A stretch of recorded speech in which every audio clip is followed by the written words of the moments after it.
Hello, thanks for joining with us today.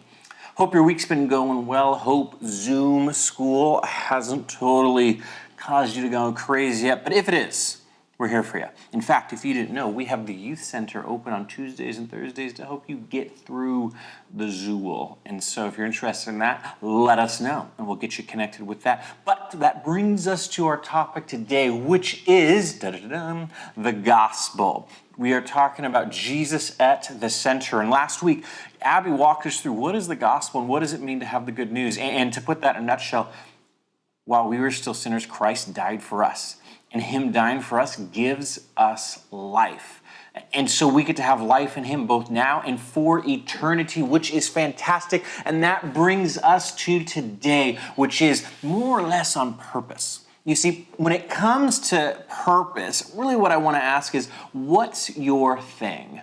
And what I mean by that is we all have things that we enjoy doing. You might enjoy walking your dog. You might enjoy talking on the phone. You might enjoy underwater basket weaving. You might enjoy sports. You might enjoy gymnastics. You might enjoy reading books. That's enough of those. So you might enjoy a lot of different things. So what is your thing? Now, quick, pause. Here's the reality. Things are fantastic. But when your thing becomes your God, well, that's when we have some issues.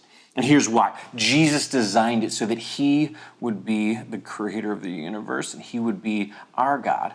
Now, when we make something else Jesus and it places, or when our focus is placed on that other thing and not him, our life, well, it goes all messed up. Now you might think, well, I don't really know about this Jesus thing. How do I know what you're saying is true? Let me give you an example. Look at people who pursue happiness, right? If your thing is like, I just want to be happy. I want to find my thing. And if I find my thing, sports, book reading, my job, my school, okay, if I find that, then I'll be happy. If happiness is your God, what happens on the days when you're sad? What happens on the days when a loved one passes away? What happens on the days when Zoom school just went terribly?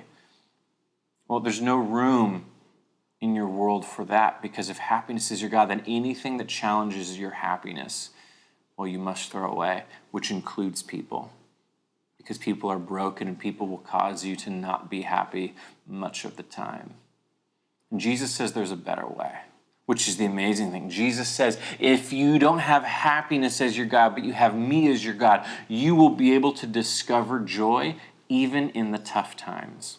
You might be in a place where your heart is heavy because someone close to you is in pain, and yet you can still laugh at a funny meme sitting by them in the hospital bed. You see, joy allows for the complicated moments of life, but joy isn't something you can make up. Joy comes from being connected to Jesus. Joy comes from being connected to the truth. And when you serve and follow Jesus, instead of your life being dependent upon whatever random thing makes you happy, your emotion, your life is dependent upon the God of the universe. Something I would say is a little more stable. You know, this last Wednesday I talked about it a little bit, and I kind of described it like this. Take a look. A gopher had come, and it had just decided that it was hungry. And the gopher came and said, Josh, you were happy, but I'm going to take your happiness, and I'm going to smash. Yeah, well, okay, in case you missed it, rooting your life in happiness alone as your God is going to be like the watermelon that gets exploded when life comes. But rooting your life in Jesus allows you to have so much more hope, meaning, purpose, and belonging for each and every day. Now, when I read the Bible, a verse that brings me to this, that helps me have comfort in this, is this verse, John 16:33. It says, in this world you will have struggles. You will face persecutions, another way it says it, but have courage, I have overcome the world. Jesus is to have courage, to be willing to stand up. Sometimes life's going to beat you down. Sometimes there's things that are going to happen around you that you don't know how to do. Sometimes Zoom school is going to be getting on you. Okay, but have courage. Jesus has conquered even the toughest parts of your life. That gives me hope. That no matter what I'm going through, no matter what sickness, no matter what pain, no matter what experiences, no matter how shady my friend might have been, Jesus has conquered the world. And when I make him Lord of my life, he's able to direct me. Now that doesn't mean I'll escape all pain. It means I'll have the God of the universe helping to guide me the best way how to work through it. Have you ever known those people who just seem to be going through a rut and they're going around in circle and circle and they can't seem to get out of it? It's like they have no guide. You know, once I went on a hiking trip and I thought I knew where I was going, so I started climbing through the mountain. I was like, I'm going to take a shortcut, and I didn't have a map because I knew where I was going. And in doing that process, well, I definitely got lost. I found myself an hour and a half later climbing up a random mountain wondering, where in the world am I? Have you ever been wandering around life not knowing where to go? And what's sad is so many people die out there in the wilderness because they don't know where to go. And the reason, when you make yourself your own Lord, you have to figure it out. But when you make Jesus your guide, your Lord, and he tells you, no, don't go that way because you're going to get eaten by a bear, well, it keeps you from being eaten by a bear. The point is, when we decide to make Jesus Lord of our lives, well, everything goes better. The last step of that is when it comes to how do we keep him Lord of our lives? Because it's a great thought. I can't tell you how many times I've woken up at the day like, yes, Jesus, you and me, we're going for it. And then the day happens and you're just like, ugh. And in those times, I'm reminded of the reason why God gives us worship. Because worship helps us reorient back to him. When we sing songs, when we invite God into our process and say, Lord, have your way in this moment, worship causes us to focus less on how I would do things my way and more on how would God do things his way. That is why worship is so important. That's why it's so important for you to practice at home. You might think it's a little weird to turn on a song and worship at home, but the reality is it is training us. How do we bring Jesus into every aspect of our life? Because the more you're able to do that, the more you'll hear when he's guiding you on the path.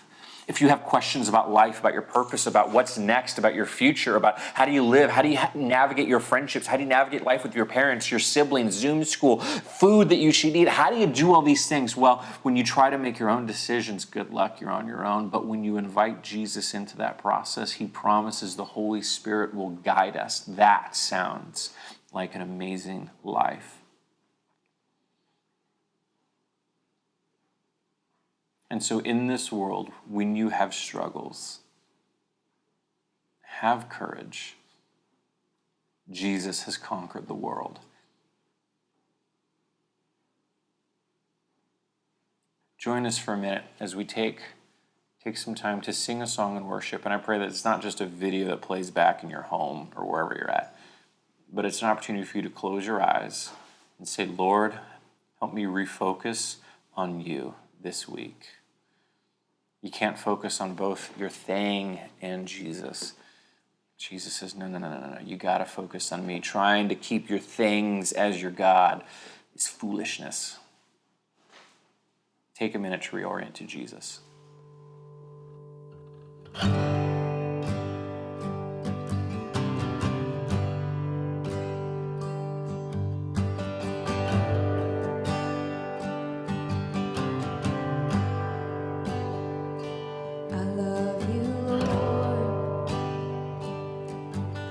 For your mercy never fails me, and all my days I've been held in your hand.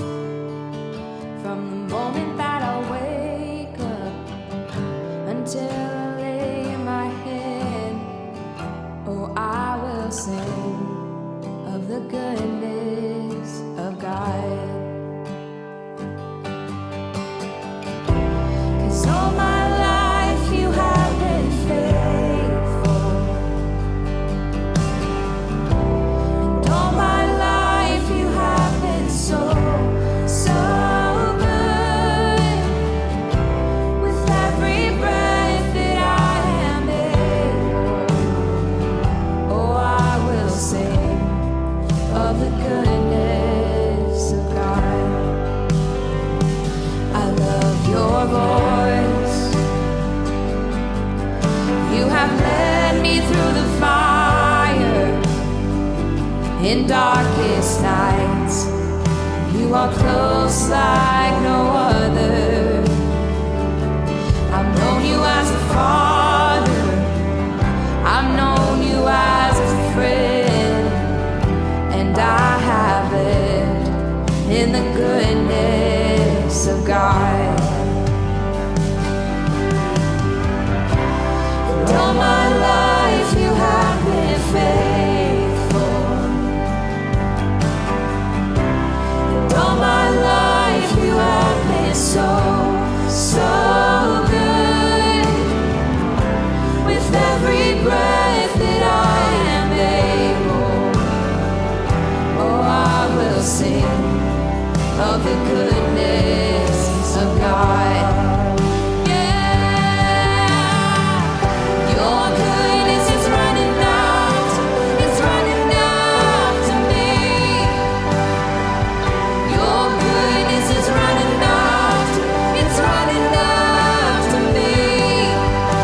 running after me. With my life laid down, I'll surrender now. I give you everything. Your goodness is running out, it keeps running after me.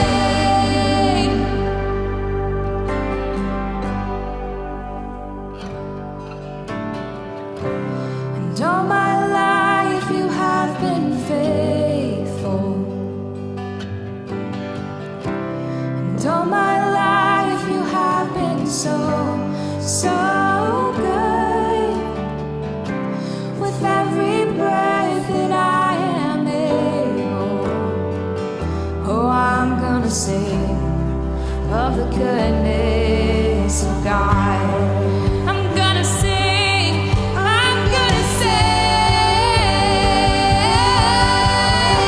And all my life you have been faithful.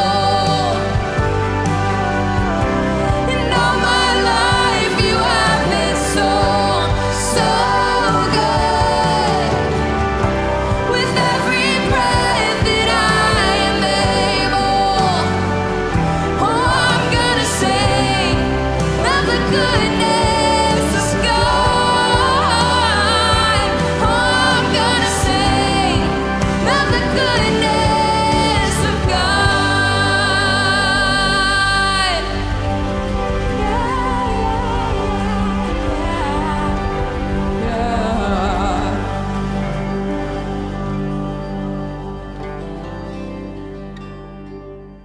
Well, hey everyone, thanks for joining us this week. We're so glad that we're on the journey with you.